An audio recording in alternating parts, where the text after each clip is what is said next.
Active છે. તો હવે બીજો એનો પ્રોગ્રામ છે એ છે ભગવદ્ ગીતાની પરીક્ષા હમણાં થઈ હતી, એમને આપણે ઇનામ આપવાના છે. હા, અને લગભગ અમારી આશા નથી કે આટલા લોકો આપશે. 100થી વધારે, લગભગ કેટલી 200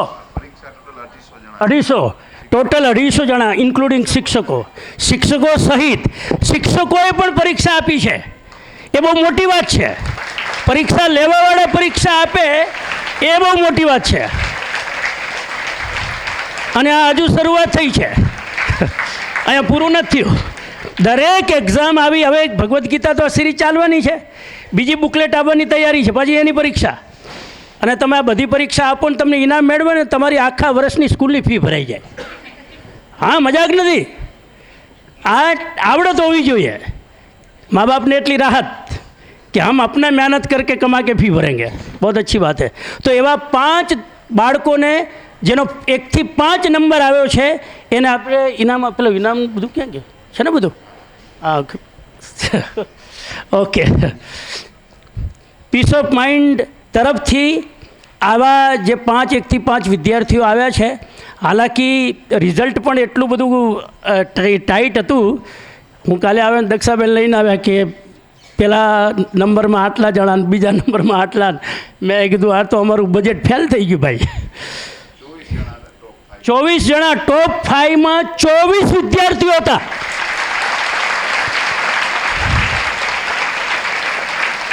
અમેઝિંગ, ગજબ.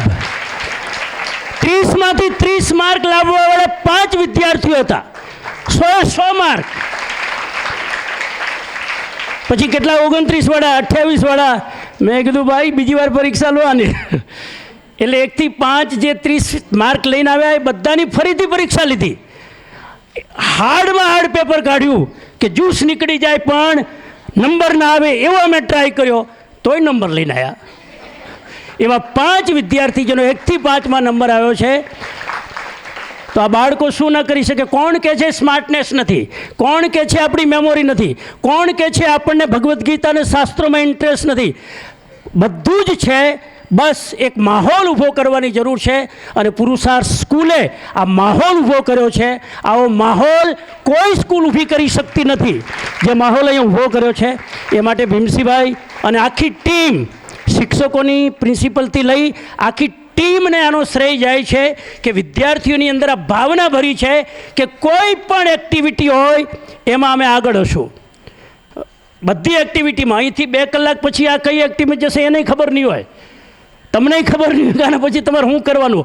જે ગેંદ આવે પકડી લેવાની. તો એવા 5 વિદ્યાર્થીઓ, મને ખૂબ આનંદ થયો રિઝલ્ટ જોઈને. અને તમે જે રીતે આ, બીજું તો એટલું અઘરું પેપર હતું કે ટીચર પણ ના લખી શકે. મેં સ્પેશિયલી ટીચર માટે પેપર બહાર પાડ્યું હતું. પણ પછી એ પેપર મેં કીધું આ 30માંથી 30 માર્ક લાવે છે ને એના અઘરું પેપર આપો.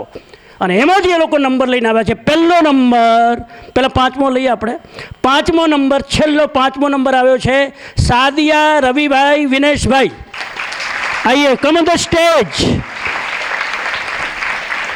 એમને હું સુભાષભાઈને વિનંતી કરીશ કે એમના હસ્તે એમને આ રોકડ પુરસ્કાર જે આપણે એનાઉન્સ કર્યું હતું, પહેલા નંબરવાળાને 1000 રૂપિયાનું ઇનામ.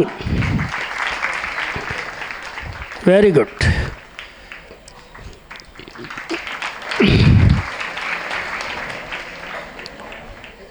બહુ સરસ. છોકરાઓની લાજ રાખી હો. 5 નંબરમાંથી 1 જ નંબર છોકરાનો લાજ રાખી. સારું કર્યું, સારું કર્યું. कांटों के बीच में भी गुलाब खिल सकता है. ચોથો નંબર આવ્યો છે આંબલિયા હેતવી આશીષભાઈ. 4th number Subhashbhai. वाह, बहुत अच्छा.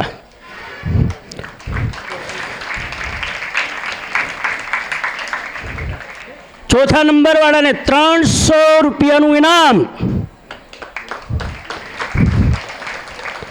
હવે હું ભીમસિંહભાઈને વિનંતી કરીશ. Subhashbhai, thank you.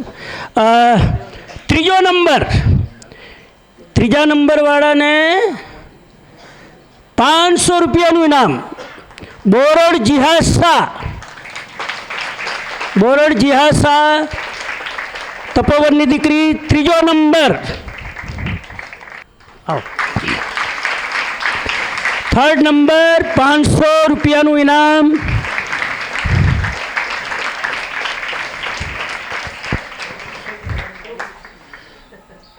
તપોવનના બાળકો છેલ્લા અઠવાડિયાથી બિઝી છે. વાલી શિબિરમાં એટલા બધા બિઝી છે કે હવે અત્યારે અમારે એપોઇન્ટમેન્ટ લેવું પડે છે. ક્યારે મળીએ? નો ટાઈમ. હે મહેમાન કે અમારે મળવું છે તમને, નો ટાઈમ. આટલા બધા બિઝી છે અને છતાં પરીક્ષા આપી. આ જેટલા બાળકો સ્ટેજ ઉપર આવી રહ્યા છે બધા ઓરિજિનલ પરીક્ષામાં 30માંથી 30 નંબર લાવેલા છે. આ તો અમારી વ્યવસ્થા નથી એટલે અમે ફરી પરીક્ષા લીધી, બાકી આ બધા જ ટોપ ઉત્તીર્ણ છે. બીજો નંબર આવે છે મોરી નિધિરામભાઈ, 700 રૂપિયાનું ઇનામ.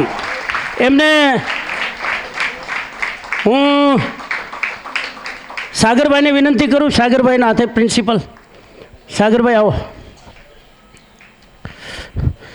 અને પહેલા નંબરવાળાને મારા તરફથી આપું. ખૂબ સરસ, ખૂબ સરસ. શ્રીમદ ભગવદ્ ગીતા કી. મારો અવાજ સામે તમારો અવાજ નથી આવતો. ભગવાન વાચ. ચલો, પહેલો નંબર આવે છે લક્ષ્મી ભરતભાઈ જાડેજા. લાવો. વાહ.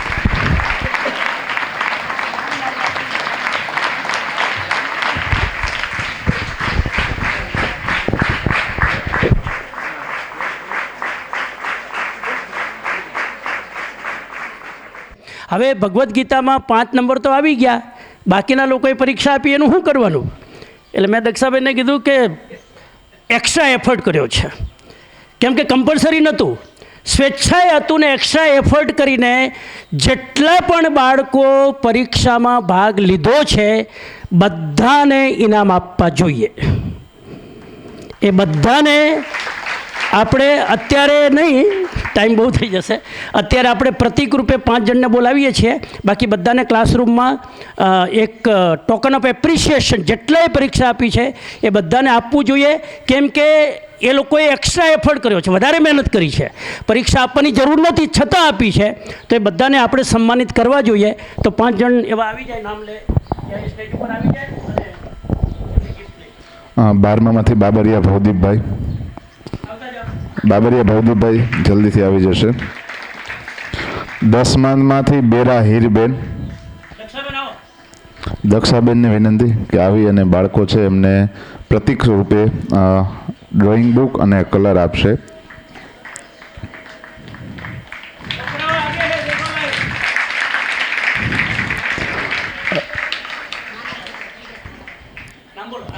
રાઠવા શિવરાજ. રાઠવા શિવરાજ ધોરણ 10માંથી આવી જાય. રાઠવા શિવરાજ જલ્દીથી આવી જશે. ત્યારબાદ 7મામાંથી મોઢવાડિયા દેવ. શિવરાજ જલ્દી આવી જાવ. મોઢવાડિયા દેવભાઈ ધોરણ 7માંથી. જોરદાર તાળીઓ બધા માટે.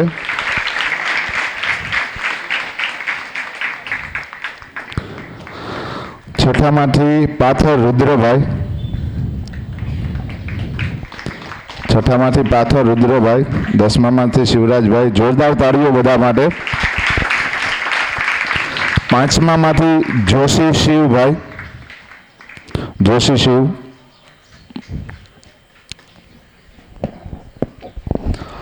બાકી જે વિદ્યાર્થીઓ એમાં ભાગ લીધો છે એ બધા વિદ્યાર્થીઓ છે એને ક્લાસરૂમમાં ડ્રોઈંગ બુક અને કલર છે એમના મળી જશે. અને છેલ્લી વાત કે નંબર આવવો ના આવવો કોઈ ઇમ્પોર્ટન્ટ નથી, પરીક્ષા આપવી એ ઇમ્પોર્ટન્ટ છે, ઇન્વોલ્વમેન્ટથી ભાગ લેવો એ ઇમ્પોર્ટન્ટ છે. કર્મ કરવાનું, ફળની આશાએ આપણે કર્મ કરવાનું, રિઝલ્ટ આવે ના આવે એના માટે આપણે પરીક્ષા નથી આપતા, જ્ઞાન માટે પરીક્ષા આપીએ છીએ. તમારું જ્ઞાન તો સંવર્ધન થયું કે નહીં બધાનું? તો જ્ઞાન વધારવા માટે પરીક્ષા આપવાની છે, પુરસ્કાર લેવા માટે એ તો મેનેજમેન્ટનું કામ છે. આપવું હોય તો આપો તમે અમને ખુશીથી, નહીં તો અમે તો પરીક્ષા આપીને અમારું જ્ઞાન અમે મેળવી લીધું.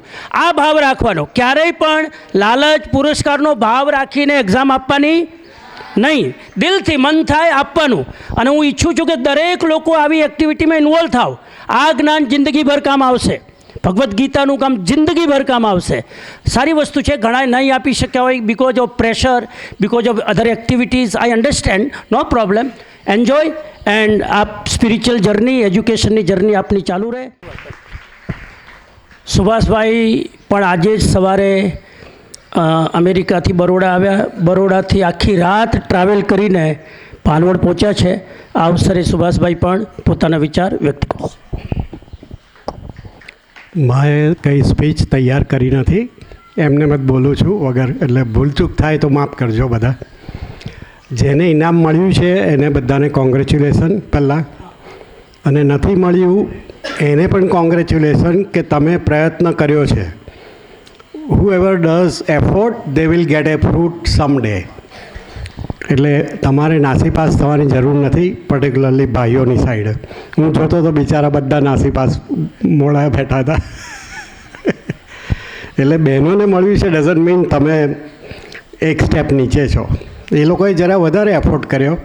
પણ વોટ એવર યુ ડુ 100%. તમને જે મન થાય, એવું નથી કે ગીતાની પરીક્ષા, તમને જે મન થાય do it 100% with full effort, full force, and you will come up. હું તમને મારો જ એક્ઝામ્પલ આપું. હું પણ એક શિક્ષક પરિવાર, મારા મમ્મી ટીચર હતા, અને હું આવી રીતે તમારી જેમ 50 વર્ષ પહેલાં તમારી જેમ જ બેસતો હતો. એટલે હું અહીંયા બેઠો છું doesn't mean I didn't know what is going on here. બધું ખબર છે. ધમાલ પણ એટલી કરી છે, સ્કૂલમાં ટીચરોને દોડાયા છે બેન્ચમાં કાર્ડ લઈ, એટલે બધી ધમાલ કરી ચૂક્યા છે અમે પણ. પણ તમે જે પણ કરો એ 100% કરજો. મારું એક ઉદાહરણ આપીશ કે જ્યારે હું FY BScમાં ભણતો હતો ત્યારે હું સ્ટેટિસ્ટિક્સ અને ઇકોનોમિક્સ ભણતો હતો. ત્યારે મને એવું જ થતું હતું, તમે જે ફિલિંગ થાય એમ, કે આ પીરિયડમાં આ ભણું છું એ મને જિંદગીમાં ક્યારે કામ લાગશે. અલ્ટિમેટલી મારું જ અમેરિકા જવાનું કામ થયું, અને મારે ઇકોનોમિક્સનું બધું જે ભણ્યો હતો એ બધું મને ત્યાં કામ લાગ્યું. એટલે એવું નથી, કોઈ પણ ભણેલી વસ્તુ તમને જિંદગીમાં ગમે ત્યારે કામ લાગશે. તમે ભણો, પણ ભણો પૂરતું. 60% માર્ક આવે, 70% માર્ક આવે, એવી રીતે ભણવાનું.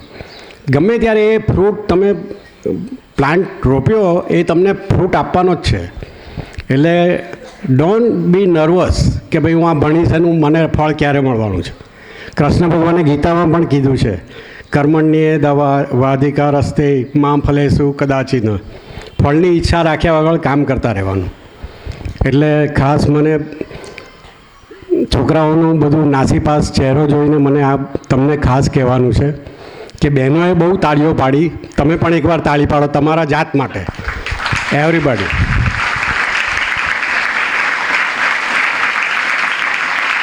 હવે બહેનો પણ સાથે તાળી પાડો.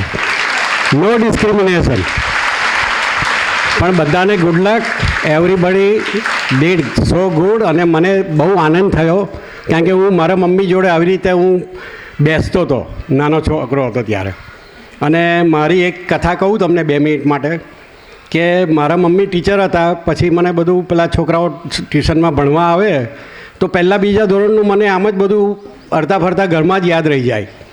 તો પેલા પ્રિન્સિપાલ પાસે લઈ ગયા કે આને પહેલાં બીજા ધોરણનું બધું આવડ્યું છે, હવે એને 3જા ધોરણમાં મૂકી દો. તો પેલા પ્રિન્સિપાલ કે એવું કેમ કરાય મારાથી, અમારે એનો ઇન્ટરવ્યૂ લેવો પડે. તો પ્રિન્સિપાલ સામે બેઠા હતા, કંઈક પેપર વાંચતા હતા, ને હું ગયો અંદર ઓફિસમાં, અને એ પેપર વાંચતા હતા એટલે આખા શબ્દો ઊંધા ટેબલ પર પડ્યું હતું પેપર. તો પેપર એમના તરફ હતું, હું બધા ઊંધા શબ્દની હેડલાઇન વાંચી ગયો. એટલે કે હવે તને 3જા ધોરણમાં એડમિશન આપી દઈશું. એટલે મેં પણ 1-2 સ્ટાન્ડર્ડ કુદાવ્યા છે તમારી જેમ જ. અને કોલેજમાં હું ગયો ત્યારે મારી હાઇટ 4 ફૂટ 10 ઇંચ હતી. નાના છોકરા જેવો લાગતો હતો. બધા કોલેજમાં મોટા મોટા છોકરાઓ હોય 16-17 વર્ષના, હું 14-15 વર્ષે કોલેજમાં ગયો. એટલે બહુ પાછળ રહ્યો હતો તમારી જેમ જ. એવું લાગે કે આપણું કંઈ અહીંયા સ્થાન જ નથી. પણ એવું ના માનતા, you will come up somewhere. અને તમારી ડેસ્ટિની ભગવાને નક્કી કરી જ દીધી છે, એવું નથી કે નથી કરી. તમને ખબર નથી અત્યારે. એટલે બધાને કહું છું કે જે પણ કરો એ 100% કરજો. એટલું કહીને હું બધાને કોંગ્રેચ્યુલેશન ફરીથી. Everybody did good job today. અને જે નથી કરી શક્યા એ લોકો પણ કરશે, એવું નથી કે નથી કરવાના. ઓકે, આવજો.